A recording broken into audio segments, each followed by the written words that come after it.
Assalamualaikum warahmatullahi wabarakatuh. Waalaikumsalam warahmatullahi wabarakatuh. Kembali lagi bersama saya Gus Iip di channel YouTube Gus Iip Official. Alhamdulillah pada sore kali ini saya ditemani dengan guru kolbu, yaitu Ustadz Nuryadi, di mana beliau seorang pimpinan dari Majelis Zikir Nurul Qalbi. Nah, kita sapa beliau dan kita akan berbicara tentang thoriqoh.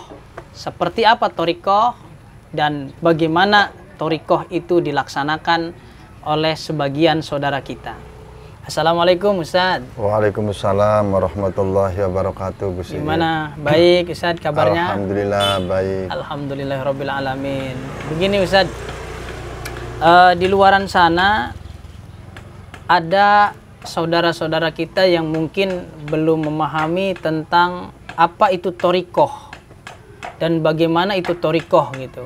Mungkin Ustadz bisa memberikan penjelasan sedikit kepada sahabat-sahabat Gus Iip, apa sih itu thoriqoh itu? Thoriqoh itu apa gitu? Ya, baik. Bismillahirrahmanirrahim. Ilahi anta maksudi wa ridhoka matlubi a'tini mahabbatak wa ma'rifatak. Baik Gus Iip, thoriqoh itu apa? Thoriqoh itu jalan menuju Allah. Jalan menuju Jalan Allah. menuju Allah. Itu thoriqoh gitu. Itu thoriqoh. Makanya setiap orang yang ikut thoriqoh, apapun thoriqohnya, baik Sadiliyah ataupun Qadiriyah, Naqsabandiyah ataupun thoriqoh yang lainnya, itu biasanya diawali dengan ilahi anta maksudi. Wahai Tuhanku, anta maksudi, engkau yang aku tuju. Waridhoka matlubi, dan ridhomu yang aku cari.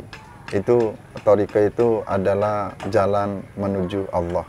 Jadi thoriqoh adalah jalan menuju Allah. Apapun jenisnya berarti. Apapun ya? jenisnya. Dan caranya begitu. Caranya.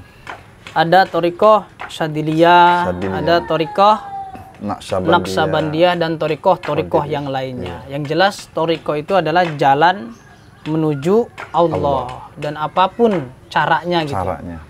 Tapi apakah thoriqoh itu bisa dijalankan tanpa guru atau bagaimana Ustadz? Baik. Thoriqoh itu jalan menuju Allah karena diri kita ya. Kalau dalam Al-Quran, Gus Iip, Allah itu menegaskan hal ata alal insani. Hal ata alal insani. Hinu minad dahri lam yakun syai'am madhkuro.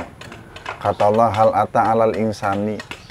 Bukankah telah datang manusia? Ya. Hinu minad dahri, di suatu masa di mana pada masa itu lam yakun syai'am madhkuro. Manusia tidak mengenal apa-apa. Madhkuro yang disebut-sebut di situ adalah Allah. Namun ketika ruh sudah masuk ke dalam jasad manusia, maka ruh lalai, jiwa itu lalai kepada Allah. Disitulah perlunya kita berthoriqoh, perlunya kita jalan menuju Allah. Dan saat ini jiwa kita, ruh kita yang tertutup, tidak tahu caranya bagaimana kita itu menuju Allah.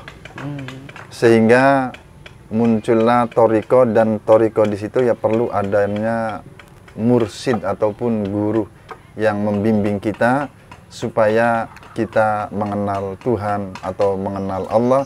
Karena diri kita hakikatnya belum mengenal Allah, maka harus mencari pembimbing yang sudah mengenal Allah. Jadi intinya berthoriqoh itu memerlukan bimbingan seorang guru ya. Betul. Jadi tidak bisa berthoriqoh itu sendiri gitu ya. Sendiri, nggak bisa. Saya mau nyari Tuhan sendiri saja gitu, dengan cara saya sendiri gitu. Apakah bisa apa tidak itu sebenarnya? Itu kembali ya. Ada sih sebagian orang yang bisa, namun umumnya ada yang mencari sendiri, tetap sebenarnya harus butuh pembimbing. Karena khawatirnya yang muncul itu bahkan hayalannya dia sendiri gitu ya? Hayalan sendiri, betul. Dan nanti takutnya kita tersesat, tidak ada yang mengingatkan kita terutama. Malah bukan menemukan Tuhan, justru tersesat. Dia malah mengaku sebagai Tuhan. Mengaku sebagai Tuhan. Repot berarti itu ya? Iya, makanya disitulah bertoriko ataupun jalan menuju Allah perlu adanya pembimbing. Kita tidak tahu jalan.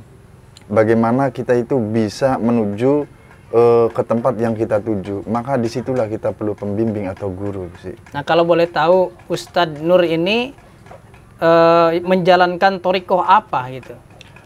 Alhamdulillah saya menjalankan torikoh Syadiliyah. Torikoh Syadiliyah ya. Iya. Torikoh Syadiliyah. Bermuaranya kemana ini? Apa pengambilan sananya di mana? Di Indramayu, di Kiai Haji Farid Asarwader, Ponpes An-Nur, Kerangkeng Indramayu. Oh, di Indramayu Di ya? Indramayu. Kiai Haji Farid Asarwader, Pondok Pesantren apa? An-Nur, Beliau mengijazahkan Torikoh Syadiliyah. Kalau boleh tahu, Torikoh Syadiliyah itu bagaimana ceritanya? Seorang mursyid besarnya itu siapa, kemudian profil-profilnya seperti apa gitu. Imam Asyadiliyah ini seperti apa? Iya, baik. Torikoh Syadiliyah ya diambil nama dari guru besar ya. Guru besarnya, pencetus Torikoh Syadiliyah namanya Syekh Abu Hasan Ali Asyadili. Syekh Abu Hasan Ali Asyadili, pencetus Torikoh Syadiliyah. Beliau termasuk orang yang sangat luar biasa ya, waliullah pada zamannya, dan beliau termasuk orang yang bersih hatinya. Masya Allah. Diberikan kekayaan oleh Allah, tapi hatinya itu tidak terpaut dan tidak cinta kepada kekayaannya, tapi cinta kepada Allah Dat yang Maha Kaya. Berarti beliau itu orang kaya berarti? Orang kaya raya. Justru pada saat itu Gus Iip, pemerintah Mesir, pemerintah Mesir itu sering dibantu dana sama Syekh Abu Hasan Ali Asyadili. Saking kayaknya beliau sampai bisa nyumbang ke pemerintahan Mesir pada saat itu. Iya, betul. Berarti ahli torikoh itu tidak melulu harus terlihat lusuh gitu ya? Betul. Atau terlihat apa namanya ya, kuno, iya, begitu. Berarti ada bagian mursyid toriko saja, guru besarnya itu ada orang kaya sekali gitu, sampai bisa nyumbang kepada negara gitu ya. Masya Allah. Karena di dalam toriko itu Gus Iip sebenarnya bukan zahir yang dipamerkan ya. Iya. Tapi hati. Makanya kata Allah itu wa'lamu annallaha yahulu bainal mar'i wa qalbi. Ketahuilah oleh kalian semua, sesungguhnya Allah itu berkomunikasi dengan makhluknya wa qalbi, yaitu melalui hati. Sesungguhnya Allah berkomunikasi dengan makhluknya melalui hati. Maka kalau kita ingin berkomunikasi, ya bersihkan hati kita. Maka kata baginda Rasul kan al-mu'minu, orang-orang yang beriman itu qalbul mu'min, hatinya orang-orang yang beriman itu adalah baitullah, rumahnya Allah. Jadi hatinya itu selalu ingat Allah sehingga hatinya bersih. Disitulah bainal mar'i wa qalbi. Bainal mar'i wa qalbi. Jadi Allah itu berkomunikasi dengan makhluknya Allah itu melalui lewat hati. Sehingga ketika kita ingin menyerap komunikasi dengan Allah, berarti pertama kali harus membersihkan hati dulu ya Ustadz ya. Karena Allah Dat yang Maha bersih ya, maka hati kita harus senantiasa bersih. Nah, sementara kan kita hidup di dunia ini tidak bisa terlepas dari dosa Ustadz ya. Betul. Kadang kita membicarakan keburukan orang lain, iri, dengki, sombong, segala macam bersarang di dalam hati kita. Nah, apa tipsnya, apa caranya supaya kita ini bisa melatih hati kita menjadi bersih, hati kita terhindar dari kotoran-kotoran hati itu seperti apa Ustadz? Cara-caranya gitu. Karena dari awal kita membicarakan torikoh ya. Di dalam amalia torikoh hampir semuanya sama, hanya tawasul yang berbeda Ustadz. Oh iya. Membaca istighfar. Kalau di dalam torikoh Syadiliyah itu setiap habis maghrib, setiap habis subuh itu membaca istighfar 100 kali. Kenapa membaca istighfar 100 kali? Karena menyadari kita manusia biasa, al-insanu mahalul khoto wa nisyan. Manusia itu kan tempat salah, tempat lalai, tempat lupa, tempat dosa. Maka disitulah di dalam toriko itulah jalan menuju Allah. Kita diseru untuk beristighfar pagi dan sore. kita sudah terlalu banyak dosa. Banyak dosa. Di antaranya dalam thariqah itu dituntun untuk beristighfar begitu ya Ustaz kepada ya. Allah. Kemudian setelah kita melaksanakan istighfar, meminta ampun, memohon ampunan kepada Allah Subhanahu wa taala, terus bagaimana supaya kita ini memiliki hati yang tenang gitu. Kadang kan ada yang bilang kepada saya ya, Ustadz Nur, bahwa Ustadz, saya sudah zikir, saya sudah baca istighfar, saya sholat, tapi kenapa hati saya masih gundah gitu, hati saya masih merasakan apa ya nama, keruwetan, kegelapan gitu. Itu kenapa ya Ustadz ya? Ada yang seperti itu? Iya, baik. Sebenarnya di dalam thariqah juga diajarkan ya. Thariqah jalan menuju Allah. Artinya agar hati kita senantiasa ingat kepada Allah. Kok kita sudah berzikir, kita sudah menyebut-nyebut nama Allah, tapi kok kita masih intinya belum menerima dengan ketentuan Allah, sehingga hidup kita itu selalu tidak menemukan ketenangan. Iya, itu yang sering ditanyakan. Zikirnya itu hanya bilisan.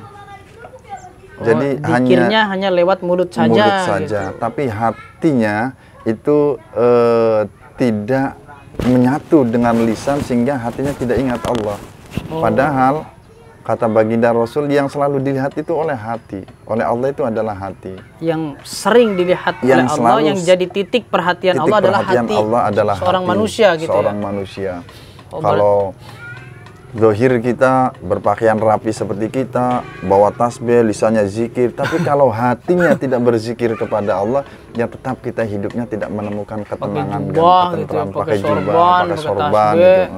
Maka kata Allah, apa? Innallaha la ya'duru ila suwarikum. Sesungguhnya Allah tidak melihat rupa kita, zahir kita, gaya kita, lisan kita seakan, tapi hatinya itu enggak berzikir kepada Allah. Maka walakin Allah ya'duru ila qulubikum, tetapi yang selalu dilihat dan dinilai oleh Allah adalah hati kan. Hati. Jadi apapun penampilannya, seperti apa gayanya, tetap yang menjadi titik fokus untuk berkomunikasi dengan Allah adalah hati kita, ya Ustadz ya. Betul. Berarti lisan ini kadang-kadang kita hanya ikut-ikutan gitu ya. Iya. Jadi sedikit lagi aja, ya. Gitu. Bahkan kata Ibnu Athaillah itu wal a'malu suwarun qaimatun, Gus. Artinya amal yang terlihat oleh mata manusia, kemudian digerakkan hati kita melaksanakan amal itu, mungkin pandangan orang itu kita adalah orang yang soleh, kita orang yang baik, ahli ibadah. Ya. Tapi tidak menyadari di situ bahwa wa arwahuha, di dalam amal yang kita lakukan itu ada ruh. Wujudu siril ikhlasi, yaitu yang tidak terlihat oleh kita wujudnya karena sir ya, yaitu al-ikhlasu, ikhlas. Bagaimana sih caranya agar kita itu selalu beramal, ibadah, sholat dan lainnya bisa beribadah benar-benar karena Allah, ikhlas karena Allah? Yaitu satu diantaranya ya bersihkan hati tadi. Bersihkan hati kita. Jadi orang beramal nih kayak sholat, betul, kemudian sedekah, betul, kemudian amal-amal yang lain gitu. Iya. Itu adalah ibaratnya patung gitu ya. Iya. Dan yang menghidupkan patung itu adalah keikhlasan gitu ya. Keikhlasan, ruh jadi, daripada patung itu. Masih berupa patung yang belum bisa dihidupkan gitu. Betul. Tapi bagaimana patung itu bisa hidup supaya ada ruhnya? Yaitu adalah keikhlasan. Itu yang sulit berarti itu yang sulit itu. Yang sulit makanya dalam menempuh perjalanan kepada Allah Subhanahu wa taala. Nah, thariqah itu wajib apa enggak sih Ustaz? Thariqah itu jalannya, jalan menuju Allah itu wajib. Mungkin caranya berbeda-beda atau caranya itu masing-masing. Ya, thariqah wajib. Hanya cara berthariqah manusia itu berbeda-beda. Nggak harus satu ya? Nggak harus satu. Nggak harus sama dengan kita gitu. Nggak harus sama. Makanya di dalam thariqah sendiri itu kan banyak ya. Nah, thariqah itu banyak yang intinya sebenarnya sama, ilahi anta maksudi. Allah yang kita tuju itu. Hanya Allah yang kita tuju. Wah, inilah kekayaan Islam ya. Sampai jalan untuk menempuh kepada keriduan Allah itu bermacam-macam caranya. Seperti lanah dianakum subulana. Kalimat subulana itu kan menunjukkan jalan yang banyak Jalan dan yang banyak, berbeda-beda betul, mungkin ya berbeda-beda. Ustadz ya. Tapi Nah, tujuannya sama. tujuannya sama, yaitu tadi yang Ustadz sebutin, Iya, ilahi anta anta maksudi. Hanya Allah yang menjadi tujuan kita dan keriduan Allah yang kita cari. Yang kita ya, Ustadz. cari. Nah, sahabat Gus Iib dimanapun berada, tadi kita sudah mendengarkan keterangan cuplikan dari apa itu thoriqoh, kemudian bermacam-macam thoriqoh, dan siapa mursyid-mursyid thoriqoh. Tadi diantaranya adalah Syekh Abu Hasan Ali Asyadili, yaitu seorang ulama yang kaya raya, waliullah yang kaya raya, namun sedikit pun hatinya tidak pernah melirik kepada kekayaan. Bahkan kekayaannya tersebut itu menjadi sarana untuk beribadah kepada Allah Subhanahu wa Ta'ala. Baik, sahabat Gus Iib dimanapun berada, karena keterbatasan waktu, insya Allah nanti kita sambung lagi tentang thoriqoh, wabil khusus thoriqoh Syadiliyah. Nanti semoga Ustadz diberikan kesehatan oleh Allah, Amin. diberikan kelancaran rizki, Amin. dan senantiasa keluarganya menjadi keluarga yang sakinah, mawaddah, warahmah. Amin. Terima kasih banyak Ustadz. Sama-sama. Dan nanti insya Allah di session berikutnya kita menguak lebih banyak persoalan-persoalan kehidupan Baik, dalam insyaallah. menata hati kita. Baik, Ya, baik. itu saja. Terima kasih. Wallahul muwaffiq ila aqwamit thoriq. Assalamualaikum warahmatullahi wabarakatuh. Waalaikumsalam.